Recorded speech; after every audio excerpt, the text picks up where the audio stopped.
सानाम को अलिंग पाड़ा सेद खुना साय साय लसाणहेद गुण मनाव जोहार। अलिंग मन कसराय टुडू अतु दो आमडिया बुरलुबुनी सारसकला ब्लॉक ओडिशा मयूरभंज जिला खन तेहेन दो ऑलचिकी पढ़ाब उसरा धारा बन चेदोगा चेद लेका खाद दो लगन धारा ऑलचिकी बन पढ़ाव दाड़ेया ऑल दाड़ेया बन और पुष्टद सही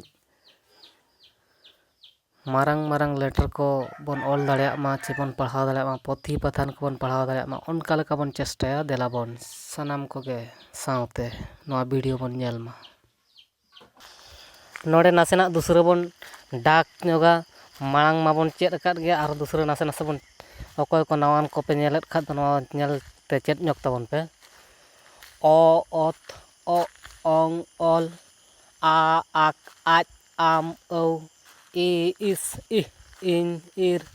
उ उच उत उण उय ए एप एड एन एड ओ ओट ओ वांग ओह मु टुड गहला टुड मु गहला रेला फारका ओह ओत ओत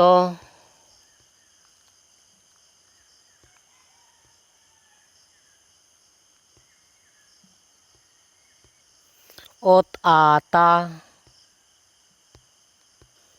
ओत इति ओत उतु ओत एते ओत ओतो ओना लेका नोडे बन नेले कना ओह जहां दो ओह मेनते बन मेतागा कना नो ओह रेना कारण दो हुयुग कना जहां अबो ओ ते गो हुयुआ तो ते ओत ते तो हुयुआ मेनखान तो मेनाया मेनखान थो बचुया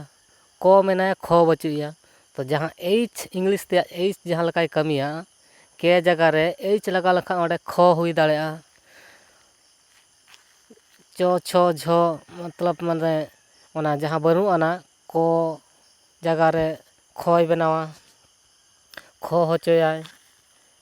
घो होचोयाय छो होचोयाय झो होचोयाय ओना को जायगा रे नवा दो लगावा और नोडे जहां लका नासे धारा लिंग ऑलका नोडे उड़िया तेलिंग ऑला हुनंग आदो नोडे समय बालिंग नाम काते उड़िया ते इंग्लिश ते ऑल हुनंग लिंग ऑला हुनंग समय बालिंग नाम काते खाटो समय रे नवा लिंग बनाव काते लिंग आलिंग लया बेकना ओत ओह तो थो घो खो झो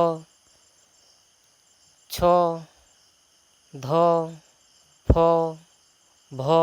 नोका नोडे नवा को जायगा रे हुयुआ नोडे आरा आकारा खादो तो थो जगह रे आकारा खादो आ लखा लखा दो था हुई कोआ घा हुई कोआ खा हुई कोआ उनका के हिस्सी करा खादो थी हुई क्या घी हुई कोआ खी हुई कोआ नोका नवा को हुई कोआ एकार रे दो एकार लगा कमिया थे घे खे उनका कमी इदी के नोडे प्रथम लेटर जहां दो ओ रेना ओरंग ओ इर ओ ओंग ओरंग ओमन ओ आम ओ एन ओमन ओजो ओ आज ओ ओजो ओवार ओ औ आ इर ओवार आनाक आ एन आ आक आनाक आराण आ इर आ उण आराण बानाम ओ आ एन आ आम बानाम जानाम आज आ एन आ आम जानाम रानाम एन इर आ एन आ नाम जानाम नो नोका के पढ़ाव इदिया ओना लेका नितो नोडे उ रेना जहां लेका बन नेलया हुरसुका रे कमिया इंग्लिश ते दो यू रेना कमिया उनुम उ एन उ आम उनुम उमुक उडुक उ अब उ आक उडुक मुरुक आम उ ir उ आक मुरुक सुलुक इस उ ऑल उ आक सुलुक नोड़े दो नितो ए रेनाक दाड़ सुतुर जहाँ दो ए खनाक दो एकार हुयुआ और इंग्लिश ते दो ई तेयाग ए कमी दाड़ेयाग कना जेमन एरो ए ईर ओ एरो एरेड़ ए ईर एड़ एरेड़ चेमेद उच ए आम ए उद चेमेद हेरमेद इ ए ईर आम ए उद हेरमेद ओना लेकाना सनाम जिनिस पढ़ाव गानोआ ऑल गानोआ जब तक आबो बेस्टिक बाबन चेद आका आबो बेस्टिक बन चेद लेखान जोतो लेकाना बन पढ़ाव गान दाड़े जोतो लेकाना बन चेद दाड़े और जोतो हर सला बन आबो बन टक्कर दाड़े मेनखान नोआरे घोस मिद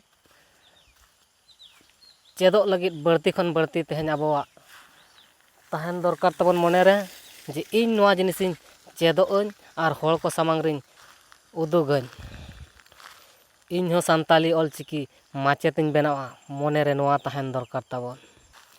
आलिन दो नोआ गेलिन मेना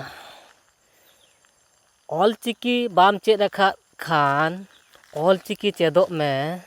ऑलचिकी बाम चेद आकाद खान ऑलचिकी चेदोग में ऑलचिकीम बड़ाई खान हर को लयाको में